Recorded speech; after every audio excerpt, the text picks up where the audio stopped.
5 notizie dalla Liguria, da Ponente a Levante. Via libera al riconoscimento dello stato di emergenza per la Liguria per i danni provocati dal maltempo nel settembre 2025. Stanziati 4,3 milioni di euro per gli interventi in somma urgenza nei comuni colpiti nel Savonese, Tigullio e Spezzino. 3 giorni di grande nuoto a Pra per il 19° trofeo Aragno, con oltre 900 atleti e 30 società.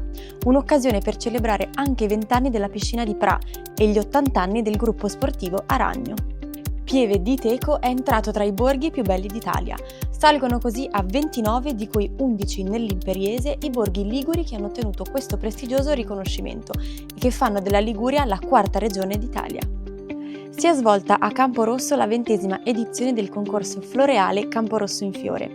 Il tema scelto quest'anno, Viaggio intorno al mondo, ha trasformato i caruggi del paese in un percorso scenografico tra colori, profumi e suggestioni internazionali.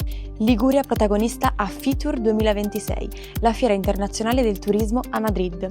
Allo stand istituzionale la regione si è presentata come meta che sa attrarre attraverso cultura, paesaggi, enogastronomia ed esperienze autentiche. Queste erano le 5 principali notizie di oggi.